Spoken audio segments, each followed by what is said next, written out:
महाराज जी, मैं काम, क्रोध, मोह, लोभ व अहंकार से जितना दूर जा रहा हूँ उतनी दुगनी रफ्तार से वे वापस आ जाते हैं। इनसे कैसे दूर रहा जाए महाराज जी? अपने को जान गए क्या भाई? कहीं से भी दूर हटने के लिए पहले हम अपने को जानते हैं ना, और जिससे हटना है उसको जानते हैं। काम क्रोध को तो तुम जान रहे हो, पर अपने को जाने क्या कि आप हट रहे हैं। आप कौन हैं? ये तो आपके शरीर का नाम है। आप कौन हैं? तो फिर दूर हटने की जरूरत ही नहीं। अंश में कोई विकार नहीं होता। जो अंश है उसमें कभी कोई विकार न हुआ है, न भगवान की भी ताकत है कि उसमें विकार पैदा कर सके। भगवान की भी ताकत, जैसे भगवान सूर्य की ताकत नहीं जो अंधकार पैदा कर सके। जब तक वो रहेंगे तो अंधकार होगा ही नहीं।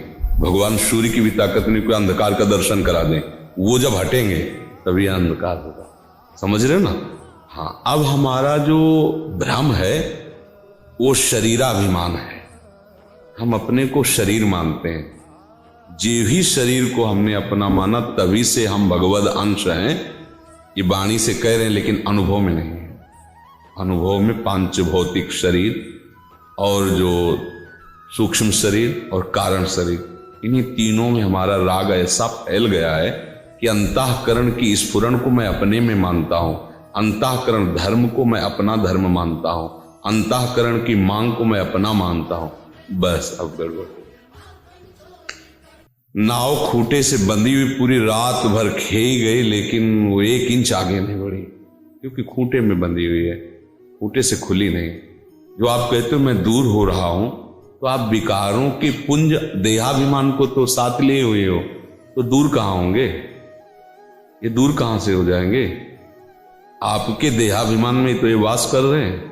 आप में कभी नहीं स्पर्श हो सकता। कोई भी विकार आप में विकार पैदा नहीं कर सकता। कोई भी अस्त्र शस्त्र आपको स्पर्श नहीं कर सकता। आपका ऐसा अविनाशी नित्य अमल सहज सुख राशि स्वरूप है आपका। समझ रहे हैं आप? नैनम छिन्नन्ति शस्त्राणि नैनम दहाति पावका न चैनम क्लेदन्त्यापो न शोच्यति मारुता। ये अशोष्य है, अदाह्य है, अक्लेश है। फिर इसको क्लेश कैसे हो रहा है? इसने क्लेश को मान लिया है। क्लेश कहां पैदा हो रहा है? देहाभिमान में। अंतःकरण के अहम धर्म में ही मुख्यतया सारे विकारों का आना जाना है, अंतःकरण के अहम धर्म में। अब ये अंतःकरण अहम धर्म शरीर भाव से पुष्ट हो रहा है। काम किसको सताएगा? जब आप अपने को पुरुष मानेंगे तब। ऐसे काम की कोई सत्ता ही नहीं है। बोलिए, काम कब सताएगा? जब आप अपने को पुरुष मानेंगे। मान्यता गलत हो गई तो विकार ने आपको रौंद दिया। क्रोध कब आएगा? जब आप अपनी कामनाओं की पूर्ति में बाधा देखते हैं, तब क्रोध आता है। भगवत स्मृति कब छूटती है? जब आप कामनाओं की प्रतिकूलता को सह नहीं पाए। कामा संजायते क्रोधा क्रोधा स्मृति विभ्रमा स्मृति भ्रंशात बुद्धिनाशो बुद्धिनाशात प्रणश्यति। सब मामला चौपट हो गया। समझ पा रहे हैं आप? कहीं दूर भागने की जरूरत नहीं, केवल समझने की जरूरत है। ये कामनाएं शरीर को लेकर अंतःकरण धर्म में पहले स्फुरित होती है। पुरुष संस्कारवश, नवीन दृश्य देखने वश, नवीन बात सुनने वश कामना वासना प्रकट होती हृदय में। अब हम विचलित होते हैं क्योंकि इसका स्वभाव इंद्रियों का और मन का प्रमथन। जिस बात को पकड़ ले तो मत कर व्याकुल कर दे, वो करना ही पड़ेगा। हाँ, अब उस समय यदि ये विवेक काम कर जाए कि ये अलग और हम अलग हैं, हमने इस पे तदात्म कर लिया इसलिए मैं भोग रहा हूं, नहीं तो बिल्कुल ऐसे अलग अलग चैप्टर है। जैसे ऐसे कागज रख दो, ऊपर बिलेट रख दो, नीचे चुंबक घुमाओ तो बिलेट नाचेगा। बिलेट में नाचने की शक्ति नहीं है, चुंबक के आकर्षण से न चुंबक नचा रहा है, उसकी स्वाभाविक शक्ति ऐसी है। ऐसे इस मैं तत्व की स्वाभाविक शक्ति ऐसी है कि इंद्रियां अंतःकरण सब उसी की शक्ति से संचलित हो रहे। न मैं में कर्ता भाव है और न इनमें सामर्थ्य हमें नचाने की, पर भ्रमवश हम नाच रहे हैं इनको अपना। गोस्वामी जी ने लिखा, जड़ चेतन ग्रंथि पड़ गई यद्यपि मृषा पर छूटक कर रही। इसीलिए भगवान कह रहे हैं इनको तुम सहो, है सहो चुपचाप। भगवान ने आदेश किया है, मात्रा स्पर्शास्तु कौन्ते शीतोष्ण सुख दुखदा आगमा पाइनो अनित्यास तास्ति तिक्षस्व भारत, सहना कैसे होता है? ये मेरे में आए ऐसे नहीं सह सकते, फिर तो तुम्हें रौंद देंगे। मेरे में ये नहीं है, इस बात से सहो। ये अंतःकरण में स्फुरित हो रहे हैं। अये मन बुद्धि, तू अब मुझे विचलित नहीं कर सकता। जा तेरा संकल्प और तेरा सबका त्याग करता हूं। कर तू संकल्प भोगों का, मैं नहीं आदेश करता, मैं नहीं स्वीकार करता। बिना तुम्हारे दस्तखत के अंतःकरण कुछ नहीं कर सकता।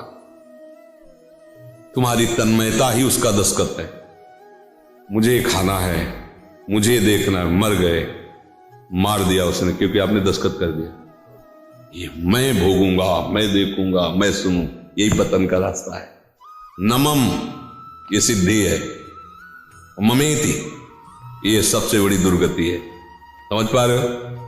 हाँ, ये मेरा है, मैं ऐसा करूंगा, ये मैंने भोगा, मैं भोगूंगा, इसी का नाम दुर्गति है। नमम, न मैं शरीर हूं, न मैं इंद्रिया हूं, भगवान का दिव्य अंश हूं जिसमें कोई विकार नहीं।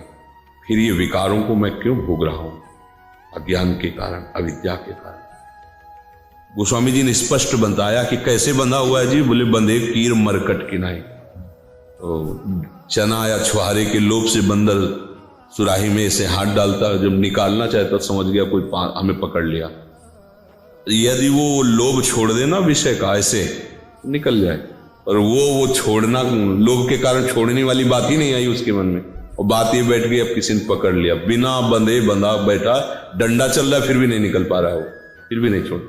तोता ऐसे पोल पे बैठा दाना के लिए, पोल घूम गया, अब वो सोचता अगर मैं छोड़ दिया तो मर गया, अगर वो छोड़ दे तो उड़ जाए, पर वो ऐसे पकड़ लेता है, आराम से आकर के उसको बहलिया ले जाता है। ठीक ऐसे ही इंद्री का विषय, इंद्री जन्य भोगों का चिंतन, शरीर संबंधी रिश्ते नाते, हमने ऐसा पकड़ लिया कि अगर इनको छोड़ा तो मैं मरा, और इनको छोड़ दे तो अमर अविनाशी ऐसा अनुभव हो जाए। बंदे कीर मरकट की लाई। समझ पा रहे ना?